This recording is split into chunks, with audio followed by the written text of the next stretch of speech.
Welcome to CISO's Insiders podcast, powered by GRC Consulting. In this podcast, we'll be interviewing leading CISOs and security leaders in the industry for light, eye-level conversations. Here, they share advice and tips, talk about their biggest accomplishments and failures, favorite drinks, key influencers, and much more. We encourage you to walk away with at least one insight that will help you better yourself or your business. Thank you for joining us, and we hope you enjoyed today's episode. For more content, please check us out on social media. Hello, everybody. Today I'm speaking with Dennis Tomlin. Dennis is a veteran CISO, has been in the industry for quite some time now. I see that you started off as you ran your own company for at least 13 years from what I see. And after that, you transitioned into the other side, basically, and held many positions, culminating with you being a CISO, as well as sitting on the board of various organizations. Maybe you can expand about that and introduce yourself. Well, thank you, Ben. My name is Dennis Tomlin, and I have been doing this for quite some time. I've been exclusively dedicated to cybersecurity for the last 12 years. But prior to that, I've done quite a few other tasks in the IT field, starting out working in the warehouse of at the time, world's largest mail order computer company. Now, that may sound kind of strange to you, Ben, but mail order was before we really had the internet. And what you do is you would open up a magazine like Compute Magazine or Byte Magazine and flip to the back pages. And once you got to the back pages, you'd see all the ads for the different software and hardware products that different companies were offering, quote unquote, online or in print, so to speak. And then you'd fill out the form and put a check in the mail and send it off. And 2 or 3 weeks later, your copy of WordPerfect or Lotus 123 would show up in your mailbox, and everybody was happy. Well, it was at that time that the internet was really starting to really come into fruition. And I hope I'm not digressing too much here, but I think this is a real interesting part of my story, in that as I was working in the warehouse of this company, I had just gotten out of college. I went to Portland State University. And prior to that, I was in the Peace Corps. So I served for 3 years in South America in Paraguay. And I'm going to relate that to cybersecurity in a moment. But this company, I needed a job, and I got a job in the warehouse. And at that time, there was a relatively new company on the horizon called CompuServe. Now, some of you older people may remember CompuServe as being kind of the competitor to AOL or America Online. And CompuServe actually had a section on their service that was called the Electronic Mall. Now, the Electronic Mall was a place where you could, using a green screen, of course, because Windows really had not gained a lot of acceptance at that time, but using a DOS-based program, you could go in and press 1 to order flowers, or press 2 to order chocolate, or press 3 to order books. And they were like basically 3 or 4 different stores on this online shopping experience. So being a computer hobbyist and being young at the time and willing to take risks, I went to my boss and said, why aren't we trying to sell computers and computer products to these people who are using computers? Wouldn't that be really cool? And they said, make it happen. So I flew back to Columbus, Ohio, met with the folks from CompuServe. Our developers then got with their developers, and we were the very first company at that point in time to actually offer computer products to users using their computers. They could order a copy of WordPerfect or a copy of Lotus 123 or Quattro Pro or Flight Simulator right from the comfort of their own keyboard. And these orders would magically appear on our mainframe printer every morning. And my boss thought that was absolutely the greatest thing in the world. That company was called Conroy LaPointe, which was later shut down by the IRS because they neglected to pay their taxes. So anyway, that was my first step into the world of computing and PCs, etc. I got interested in that primarily because I was a hobbyist using the Timex Sinclair computers. Do you remember those? Yeah, I Yes. do. So yeah, I used the Timex Sinclairs, and I learned enough about it to be dangerous. I could do the hello world and do some basic programming, and learned how to use some assembler language, and thought I was on the road to a serious career. Um, so when I was at Conroy LaPointe, they thought, okay, this guy's got us now in this electronic world. What are we going to do with him? We can't keep him in the warehouse. So they offered me a position on their sales team, and I became a corporate salesperson for this company, going out to businesses and selling them software and hardware to meet their needs. And at that point in time, we were doing a lot of connectivity back to their mainframe computers. So we were selling IBM boards, which would allow their PCs to connect to their IBM minis and mainframes, to their Wang systems, etc. Well, after that company shut down, I was offered a position with another company locally in the Portland, Oregon area called Computer One. I became the sales manager there, and I became a very early adopter of local area networking in that position there. So I became the first authorized Novell, and that's going to ring a bell with some of your listeners. The very first Novell authorized dealer in the Pacific Northwest. And then that's where my interest in technology really started to grow, Ben. So I'm really a salesperson that has learned far too much about technology for their own good, in a sense, because I really got very involved in the Novell operating system and would spend many nights into the wee hours of the morning troubleshooting systems using the red books. If you remember the red books, Novell came in a box that was about the size of a box that you'd get from Amazon, probably 24 inches wide by 10 inches thick and 12 inches deep, and it was packed full of red books, and you had to generate your own operating system based on the hardware that you selected. So I became what was known as a Novell certified network engineer. And then I became one of the very first MCNEs, which was a master certified network engineer. So I was very ingrained in that network operating system world. At that point, I decided I would go ahead and start my own company because I was one of the few people in the Northwest that really understood this thing called local area networking.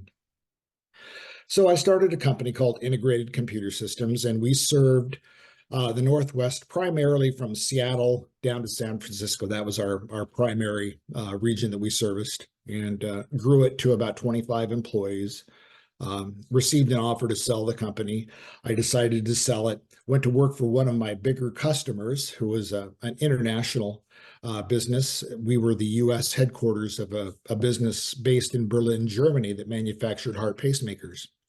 And I ran their data centers in North America, and was basically responsible for all aspects of IT for that particular organization.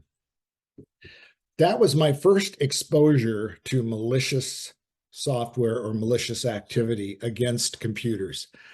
This was probably in the late 80s, early 90s.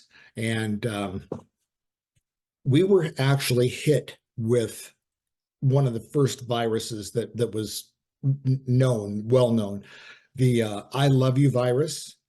If you remember that, it would basically Yeah, that was yeah. just prior to 2000. I remember one of my customers got hit with that one. Yes. So we had to deal with that. And of course, then there was the cornucopia virus or whatever, which basically did not encrypt files, but it changed all the extensions on the file. So effectively, they were encrypted because the users didn't know what to do when their .doc file all of a sudden became a .wzd file. So, viruses in those days, malicious activity, was not monetized. It was simply meant to cause disruption. And it's of course the precursor to what we deal with today.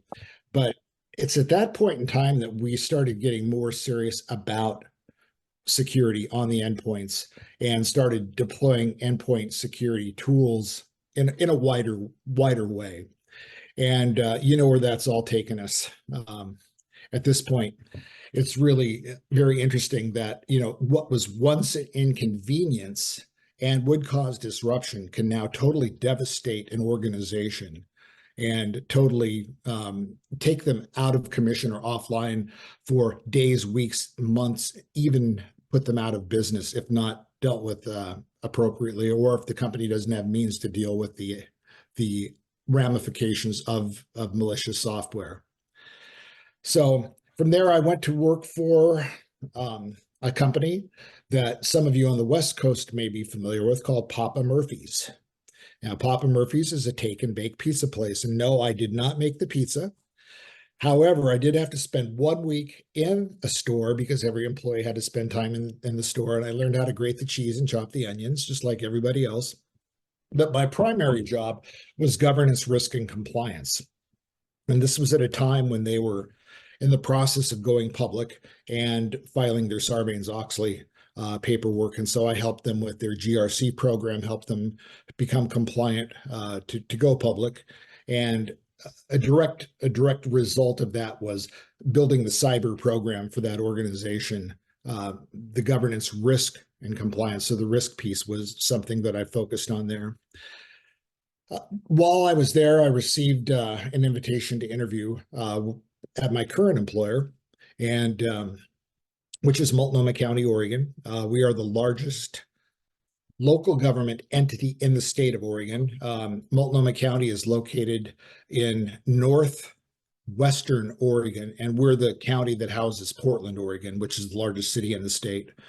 So Multnomah County offered me a position as their security, we'll call it security supervisor, because the CISO position didn't exist at that point in time. And within a very short period of time, I was able to go in there, do a risk analysis, build some diagrams and some documentation on what I saw was missing from the organization from a security perspective. And what was really interesting is that it was the perfect storm, because I came into that position at a time when they had great need, great awareness, and good budget. So I was set up for success in this particular organization that I'm at now. And it was easy to achieve certain levels of success rather quickly in an organization that had nothing in place. So within a very short period of time, we had better firewalls. We had endpoint protection. Our endpoint protection was basically fortified significantly. And then we started working on other things that were pointed out as a part of the risk assessment that I did originally. When I got there, there was very little structure in the program. And so we, of course, thought, why reinvent the wheel? And by the way, when I say we, I really don't do things in a vacuum, Ben. I look for a lot of input, not only from my peers in management, but also from the staff that I work with, because these are the folks that are typically impacted by the things that we do in cybersecurity. So we started looking at, where we were, where we wanted to be 1 year, 3 years, 5 years out, and we started building our plan. And so rather than just build a plan based upon what we think, we thought, let's adopt an established framework to build this plan around. So initially, we adopted the NIST 800.53 cybersecurity framework. And we looked at those pillars and we started doing our risk assessments based on those. And that got us quite a ways down the road. But then I was introduced to the Center for Internet Security and the CIS controls. So the CIS controls, if you're not familiar with those, are a set of controls, and I think right now it's 18. It used to be 20, but they've modified the control sets. And these controls cover everything from knowledge of your assets through the education of your employees, of your workforce, through the different protections and the different things that you should be doing in order to have a good baseline of cyber hygiene. And CIS states that out of the 18 controls, if you can reasonably well adopt the top 5 controls. They're numbered 1 through 18. And if you can have a measure of success in those top 5 controls, you're going to reduce the risk of a significant breach by up to 80%. And we have found that to be true. We still have incidents on a regular basis. Everyone does, but we're able to mitigate them much quicker by using these frameworks and controls that have been established and not reinventing the wheel in developing our program. Thank you. That was pretty comprehensive, and I'm curious about. I mean, I've taken a few notes to myself because I wanted to ask a few to try and dive in on a couple of topics that you mentioned. So you started your career in sales. What, in your opinion, what are the what type of skill sets you got while you were doing sales that helped you tremendously when building yourself as a CISO and prior to that as a security professional? Yeah, that's a really good question, man. And I've thought about that quite a bit actually, because technology is easy compared to people. People are complicated. So learning to listen, I think, is a key to success, not only in sales, because as a salesperson, we have a preconceived idea of what the customer needs without knowing what the customer needs.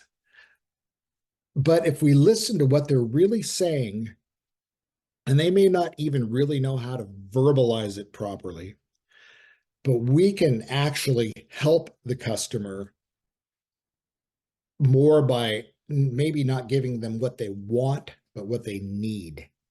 And that communication piece, I think, is really critical. The ability to listen to what the consumer or what the customer is saying to you, and then translate that into their requirements, because oftentimes, at least in those days, customers really didn't have a lot of requirements. Their requirements, we need to do this, without thinking about the impact down the line. So in what I do today, I try to use those same techniques when talking to the business. We have ideas of what we want to do and how we want to do it. But what's really important, and I think what really helps a CISO to have a long, successful career, is to translate those things into tools that we deploy that have minimal impact on the way that people currently work. Because, as you know, with your experience in cyber, that we can lock things down to the point that no one can actually get any real work done. And when I was studying for my CISSP quite a few years ago, the thing that stood out to me probably the most was the diagram of what they called the CIA triad, which is an equilateral triangle. And an equilateral triangle infers that no one side is any longer than any other side. It's not an obtuse triangle, it's not a right triangle, it's equilateral. And the CIA, excuse me, stands for confidentiality, which is what we're protecting, the integrity of the data, and the availability of the data. And so you need to take all of those 3 things into consideration when deploying tools, when starting a program, because there again, we can have the confidentiality and integrity so locked down that the availability is the line of availability is significantly smaller. Or we can make things so available that we're ignoring the confidentiality and the integrity. So that's one of the things that I really look at when working with our customers and listening to them, because we know that we need to protect data. That's our mission statement. That's right in our mission statement, to protect the data of the people that entrust us in our community. So my organization is very diverse in that we do a lot of different things. We have multiple lines of business. We do everything from maintain bridges to put bad cats and dogs in jail when they're strays, to actually perform medical procedures. So it's a very, very diverse organization. And each one of these divisions has unique needs, but the common denominator there is they all have data, and they all have data that needs to be protected.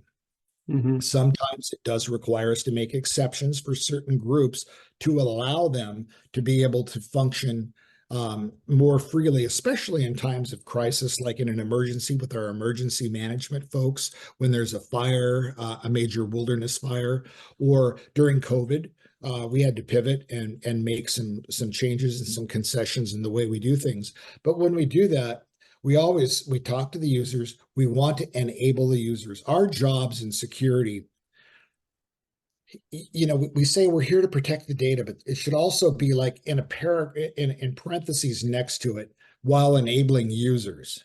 Because I think that's really critical, is that the users, number one, trust us. Because the more they trust us, the more buy-in we're going to get, and the more they're going to read our memos and the things that we put out. If we're always the department of no, no, no, then they tend, human nature, we'll find a way. We're very clever. We're very creative, and we'll find a way to do something, even if it steps outside the borders or outside the lines somewhat. So. And do you feel it used to be a culture of no, no, no back in the day, like 15, 20 years ago, as opposed to now? I do. I think overall it's shifted somewhat, and it's easy to say no, Ben. It's easy to say no, and I find that a lot of people tend to say no when they don't really understand the objective. So we actually have an initiative in our IT division, which consists of about 250 people, and the initiative is called Think Yes. Now, think yes doesn't mean always say yes, but it means that we listen, we communicate, we try to help the business unit find a way to achieve their objectives while still maintaining the security of the data that makes us comfortable. Mm-hmm. And that leads me to I'm trying to basically come to a point here, to make a point, a specific point. In your opinion, and I think you alluded to a few of those, but what are the most important skills that CISOs nowadays should have? Well, there again, listening and communication are critical. Mm-hmm. It's important that we not only listen, but then when we communicate back to the people that we're serving, that we articulate it in a way that doesn't make them feel stupid, because we know all the acronyms. We know how to speak the language, and we have to assume that they don't. And I think a lot of people assume that they do. And when working with the business unit, what I'll often say, I very rarely mandate anything. I always say, you should consider. And I think that, as your reputation in the organization grows as a trusted partner, that people get to the point where they understand when I say you should consider, they can read between the lines and go, we should really consider that. Because, it's not that I'm saying you must or you shall, except in policy. That's different, and I can hide behind the paper there. Mm-hmm. But when having these conversations, having just open conversations, and as I see potential areas for malicious activity or fraud, I'll point those out and say, have you considered this? Have you considered that? And I'm of the opinion, Ben, that if it can happen, it probably will. I'm dealing with a situation right now where one of our organizations wants to do something in a certain way, and I can see how it could work. I have not said explicitly no. I've recommended against it. We're still hashing this out. I've recommended against it, and I've given examples of how it could possibly take us down a path that could create some challenges for us. Will those happen? In a perfect world, absolutely not. Everybody will play by the rules and people will do the right thing and hit the right key sequence and log out when they're done, and everything would be fine. But inevitably, it does happen. You know, somebody will make a mistake or take a shortcut along the way and leave something vulnerable for giving an opportunity for something bad to happen. I know it's a very vague example I gave, but I don't want to go into a lot of specifics. No, of course, Yeah. that's understandable. So, but if you could sum up the last 20 years or so, could you point to a few areas in which the CISO role had really changed? And I know you mentioned, the say no culture, but Mhm. what else, in your opinion? Well, I think it's not as important for a CISO to be highly technical like it was 15 years ago. 15 years ago, I needed to understand I needed to be able to understand how to subnet a network. I needed to understand how to deploy storage. I needed to understand how to allocate memory in virtual servers and VMware and ballooning and all these different technical things, which I did. I did understand those because of my background in the data center.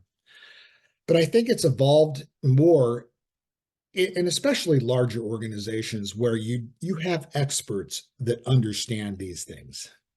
And they actually also have a better than average understanding. Seasoned network engineers should have a pretty good understanding of security and risk. So I think that now a CISO doesn't need to be a technical expert in any one of those areas. I think it's important that you have understanding of these areas, but not necessarily being the SME in any one of them, and relying on the people that you work with and being able to ask them the questions that come to mind when you're reviewing a configuration. Like, I'll review firewall configurations, and I'll be honest with you, about 3/4 of the time, I'm not going to understand every line in the firewall configuration. But having the relationship where I can do this with a firewall engineer and say, well, what is this? What does this line do? So by having these relationships and having them having a conversation in a non-threatening way, rather than saying why did you put this line here? Saying, can you explain to me what this does here? Oh, okay. And having just a good conversation around cybersecurity, I think strengthens the program, gives you credibility, and ultimately makes you more secure. Mm-hmm. And since you've already mentioned IT, I wanted to pivot slightly here and just ask you a brief question. What's your opinion about the role of the CISO that's actually part of the IT organization? There's a lot of there's been a lot of talk about this over the last few years, where the CISO should sit in the organization. In my organization, it does sit in IT under the CIO. Mm-hmm. In a lot of organizations, though, they're thinking that this needs to move out from the IT organization and be, for example, reporting directly to the CEO, or perhaps even in risk management, or perhaps even in the attorney's office. It needs to be somewhere else because of the potential of conflict of interest in some cases where, being in IT, I do still consider myself an IT person. And, like any good employee, I want to defend my organization to the best, like I should. But, it does create possibly a little bit of a conflict being in IT, being in that seat. Whereas if the CISO was sitting outside of the organization, maybe their reach is a bit broader to other divisions within the company or within the organization. But it hasn't been a problem for me particularly, but I do know others that have struggled with that. And it's been the topic of many conversations that I've been a part of. But you're saying that in your organization, obviously, it works well. And I've interviewed, a number of CISOs that are actually part of the IT organization. It's always, a good question to ask and to get some statistics about it. You can't. I mean, you know how people are when they're asked this question. They're either very opposed to it or very pro that topic.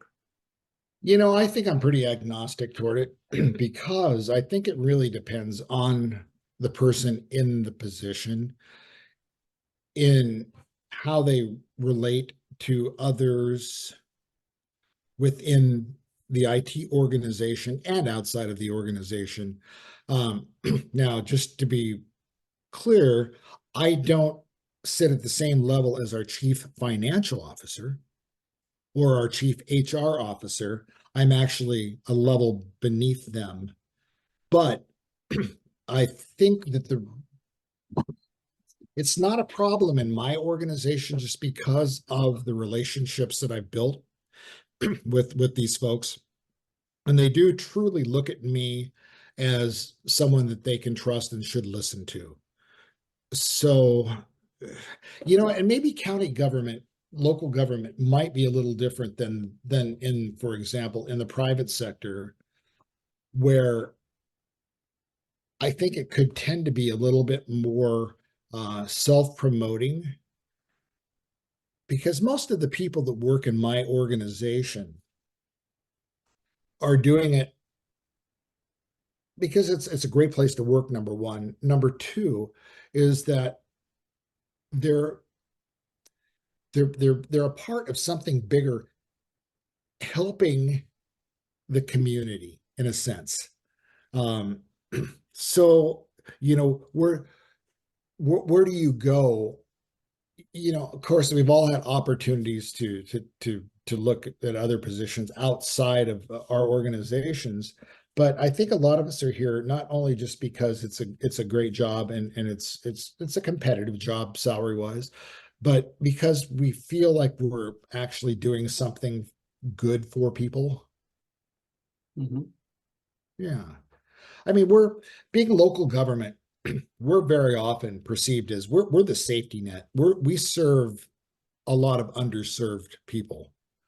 And so with that being said, I can kind of relate that back to my college days when I joined the Peace Corps. I joined the Peace Corps because I wanted to help people, and I think that same mentality is carried through my entire career and is being fulfilled in this particular position in this organization, because I do feel like we're providing healthcare to those that don't have it otherwise. We're providing dental care. We're providing assistance to folks that absolutely need the assistance.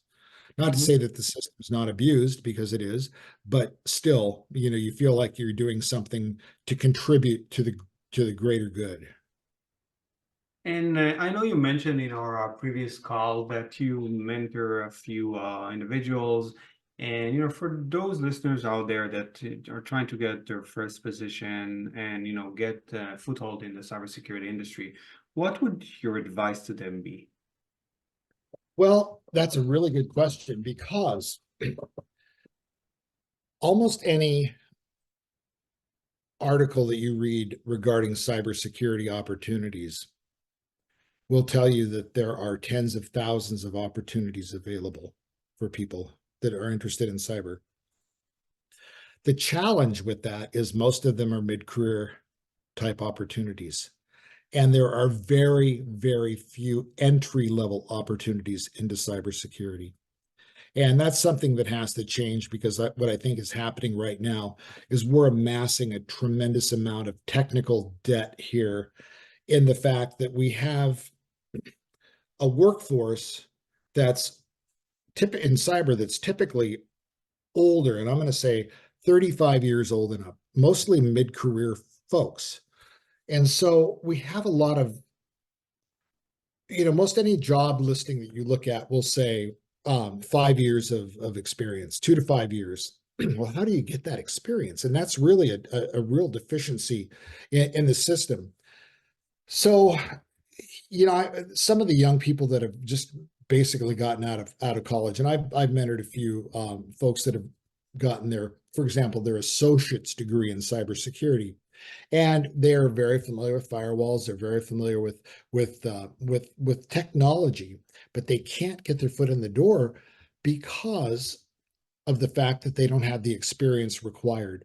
So my advice for somebody in IT that's interested in a career in cyber would be to take that position, even if it's on the help desk or in the SOC to start, to take a position to get your foot in the door, learn all you can, build those relationships with the folks that you work with, and try to build those relationships with the people that you work for, and look for those opportunities.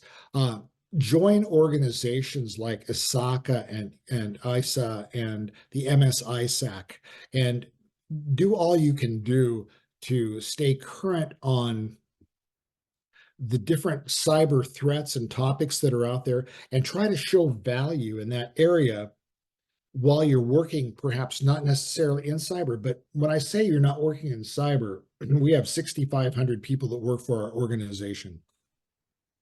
And I like to say every day we deploy 6,500 sensors out into the field, because every member of our workforce, I like to think of them as a member of our team. And even during presentations internally at the county, I've said, okay, we're wrapping up here. I'm going to swear you all in. Everybody raise your right hand. You're all going to become honorary members of the cybersecurity team now. And we try to get people as involved as possible into what we're doing. But most of the mentoring I have done have been with young CISOs that have just gotten into their first job, or their organization has just created the position. They've had maybe a security organization, but it's not had any real official or formal structure around it.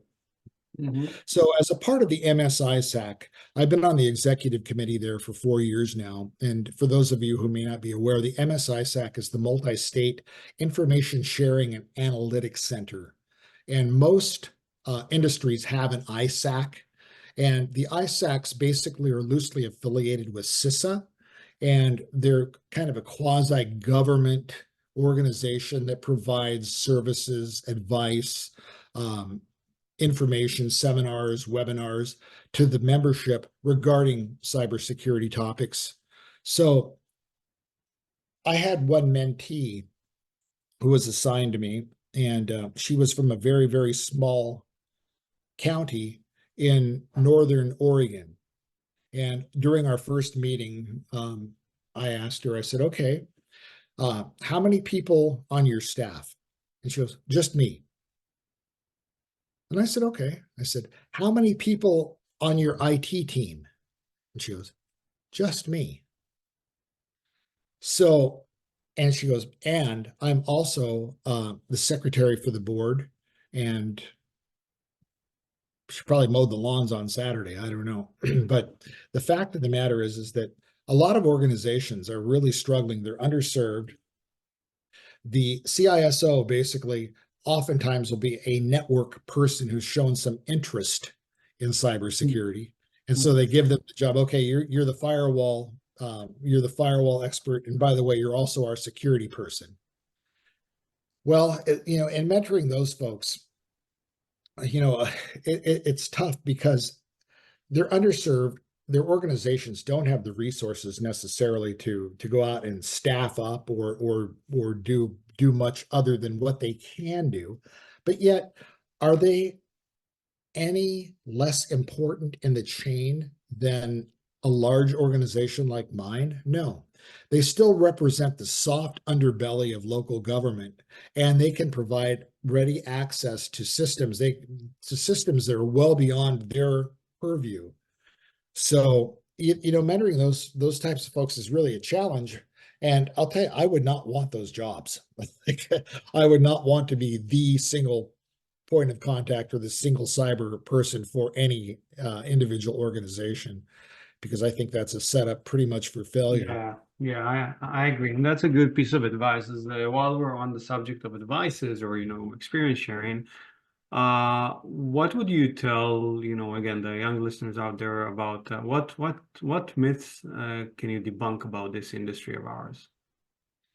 Well, when I do have the opportunity to speak at schools, I think that one of the things that we really need in cybersecurity is we don't necessarily need folks that are extremely technical that can provision storage and subnet and network. We need people that have analytical minds that can analyze data, that can look for abnormalities in patterns. And I like liberal arts folks. I like math majors. And cybersecurity has changed in that, as I stated before, we have the experts that can configure the firewalls and do all the provisioning and that, but we need people that are curious, because a lot of what we do is stem from curiosity. We'll get an alert. Okay, what do we do with that alert? Well, we analyze the alert, we look and we try to understand what happened. Then once we know what happened, was it contained? Once we know what was contained, what's really important is, how do we put this puzzle together and figure out, how did this happen? Because once we know how it happened, we can use this in a couple of different ways. One of the things we can do is we can either go, okay, we have a control that either we don't have in place or the control has failed.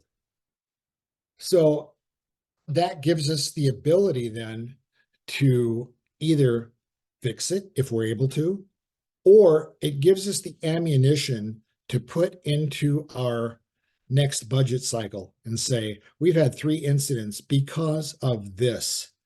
And in order to mitigate this risk, we need this.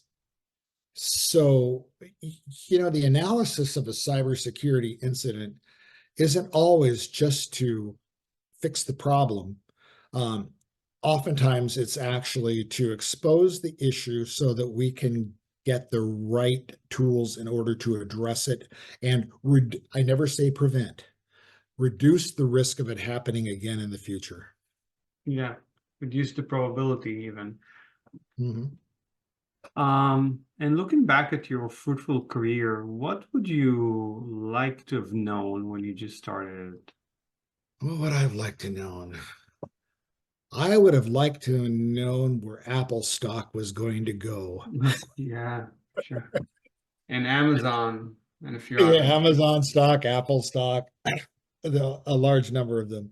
But I think in my early career, I think that I felt like I had to be right more than I do now. And that not only goes with my staff and my peers, but with people I work with also. And so I like to tell my staff, let's not major in the minors. I think we don't want to overlook anything, but on the other hand, we don't want to take something that's small, or as one of my analysts likes to say, a big pile of nothing, and make it into something. Because I think that number one, if you're a CISO, most likely you have somewhat of a type A personality.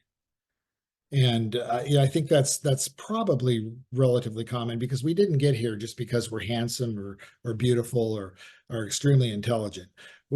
We got here because we've been able to figure out human nature and work toward positioning ourselves for success. And I'm not going to lie, because most everything I've done, I'm a trust but verify person. But I'm not ashamed to say that I actually chose a path to get where I'm at, and I tried to be strategic in the decisions I made along the way. Once I was mature enough to make better decisions, because like I said, when I was younger, you just tend to want to just hold on to everything. Matter of fact, I had a boss tell me one time many years ago. I was running the data centers, and I knew how to provision everything. I knew how to run the firewall. I knew everything about our MPLS system. And my boss told me, he goes, Tomlin, he goes, look, he goes, until you let go of some of this stuff, he goes, I can't promote you. And I thought that was so true. I absolutely took that to heart. And yeah, that piece of advice was one piece of advice that has really served me well, is to share your knowledge along the way.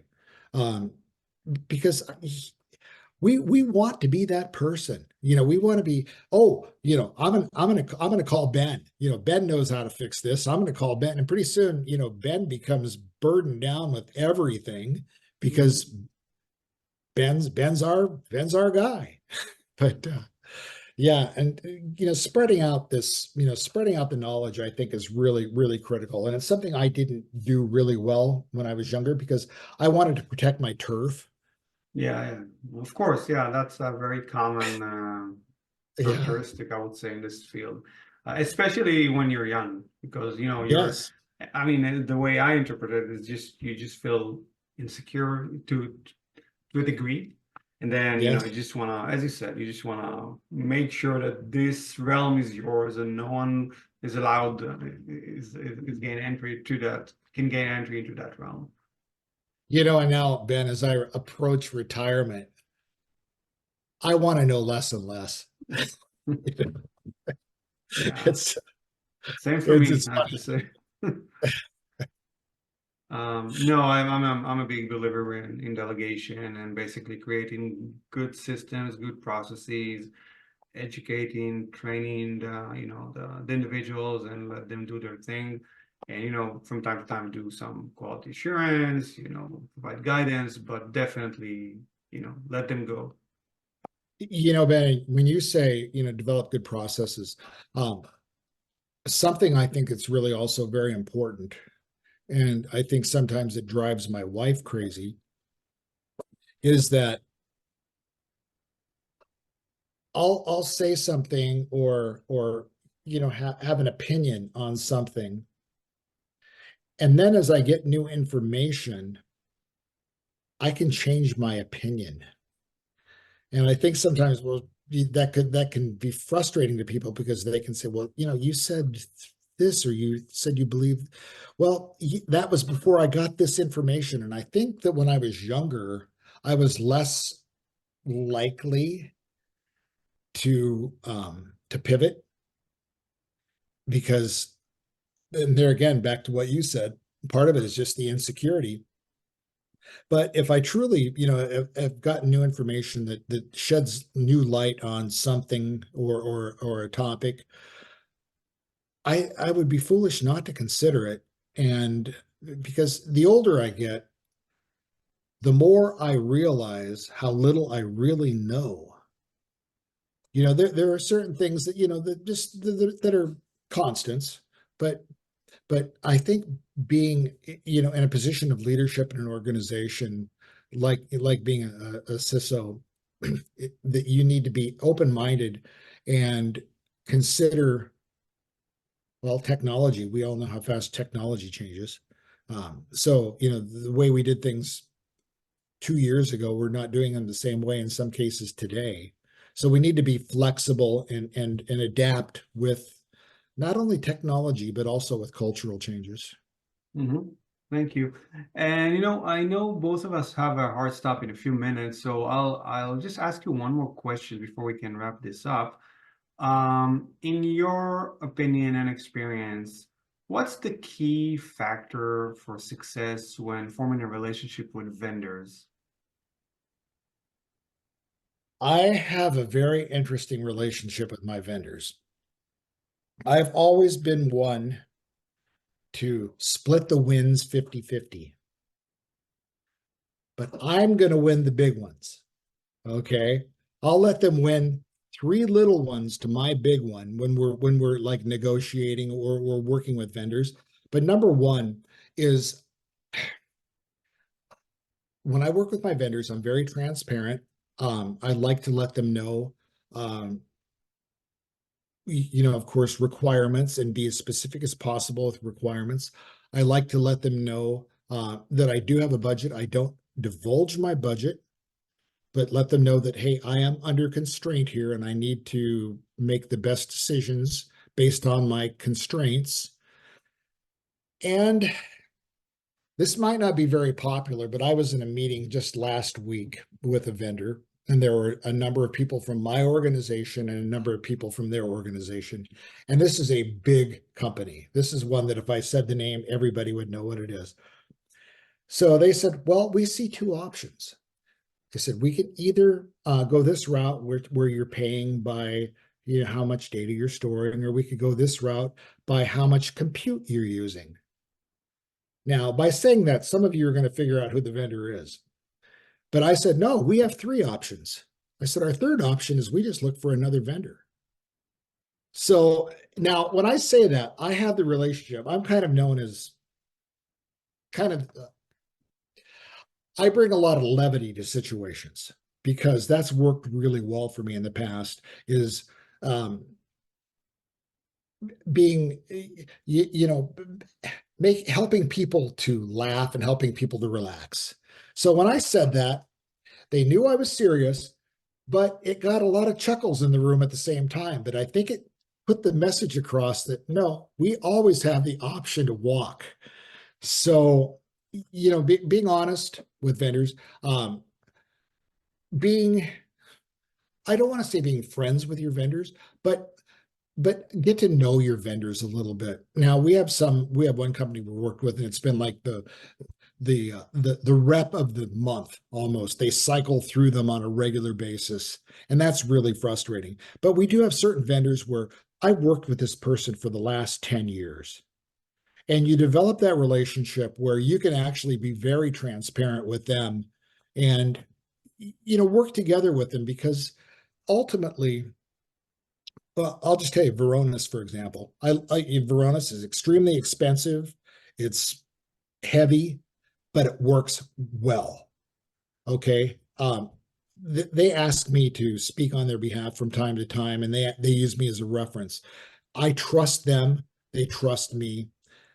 Yeah, I'm going to tell the truth. I'm going to say it's really expensive. It's not for everybody, but if you have a need and you have budget, absolutely. So having this transparency with your vendors, you're not always happy with what they do and how they perform. And when they don't perform, hold them accountable. That's really important. And I think the easiest way to hold them accountable is when you do have a relationship with them, rather than just being that person that's like always like holding them accountable. I think if you, like I said, if you win 50-50, but you win the big ones, I think you're going to be successful. Well, thank you for that insight as well. We're almost at time, and I know you have a meeting to go to. So first off, I wanted to thank you for your time and taking the time today to have a sit down and talk to me. And I enjoyed our talk, and hopefully our listeners would get some value out of it. Did you have any final notes? Well, Ben, you told me that you were going to ask some icebreaker questions, and you never asked those at the beginning of the conversation because I just took off on you. Yeah, But that's I because I will didn't tell have you, the chance. But yeah, go for it. my favorite drink here I live in Central Washington, and we have some amazing wineries in Central Washington. some of the best Italian varietals and cabs that you'll ever drink come from a winery called Cascade Cliffs Winery. And I have no interest in Cascade Cliffs other than the fact that I'm a member. But some great wineries in Central Washington. And if you're ever up in this area, hit me up, and love to take you out wine tasting. So yeah, I would love that. You know, we have Napa not far from where I live, but you yeah, do. I'm happy to visit that winery of yours as well. Yes. Yeah, there's a number within we're in a very rural area, and within a 20-mile radius, there's probably 10 or 12 really good wineries. And when I say really good, they're Maryhill is probably the most famous, but it's not my favorite. It's good, but there are some really, really good wineries in the area. So Yeah, of course. I'll let you know when I'm there. Thank you for that. And well, again, thank you. And I hope the rest of your week goes well, and let's keep in touch. hey, Ben, thank you. I appreciate the opportunity. Thank you, Dennis. Yeah, thank you. Bye-bye. Bye-bye.